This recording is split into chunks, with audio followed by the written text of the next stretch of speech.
Let's talk about some foam rolling that you can do to help with your pelvic floor.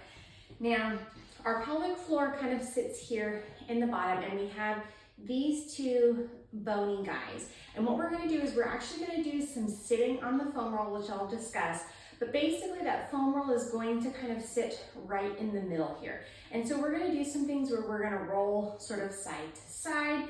We might actually tip our pelvis a little bit. And so all of this is going to externally loosen up some tightness that your pelvic floor might be holding on to.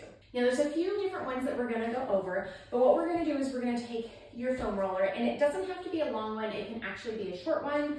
Some of the ones that have the little knobby things, that's up to you whether that's comfortable for you or not, but I just kind of have my sort of non-knobby 36-inch foam roll here. So what I'm going to do is I'm going to take my roller and bring it down on the ground, and we're going to come into a deep squat position. So we're going to sit down on the roller, and what you might find as while you're sitting on it, we're going to do a few different movements, but we're also going to play around with a few different leg positions as well. So just kind of coming down, sitting, we're just going to rock side to side. And again, that's just going in that model. We're just sort of kind of hitting between those two lower pelvis bones there and kind of hitting those muscles in there. Now with this side to side movement, we can play around with our foot position. So we can make our feet a little bit wider. It's going to change how you're sort of sitting on that pelvic floor, and we can kind of continue to go side to side. So again, kind of explore the movement, see what feels good for you and for your body and what your body needs. Now, one of the things that we can also do, so we did side to side, but we can also tip the pelvis. So we can tip forward and then back. So think of arching your back and then rounding your back. Arching your back and rounding your back. And again, you can also do that with that wide leg position where you're tipping and then coming back. Tipping and then coming back. So a few different options on what we can do with this version of the pelvic floor release with the foam roller.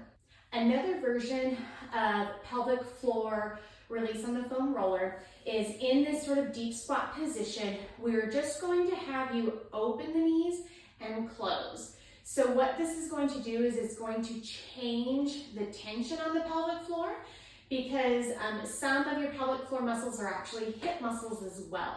So open and close, open and close. And you can kind of try a little bit of kind of arching or that pelvic tilt as well. But just kind of play around and explore that movement and see if you have any areas that you really need to focus on.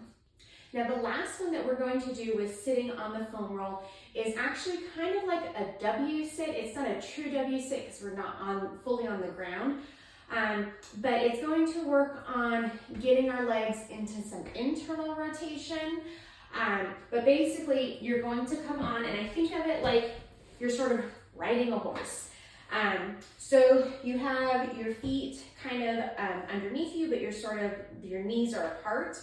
And again, we can just shift with that side to side movement here, and then that tilting here as well. And then we can play around with where our feet are. So right now my feet are pretty close to my hips here, but if I widen them just a little bit, you'll notice that the tension on the pelvic floor changes. And so again, we're going to come side to side here, and then those pelvic tilts, that arch and rounding of your spine.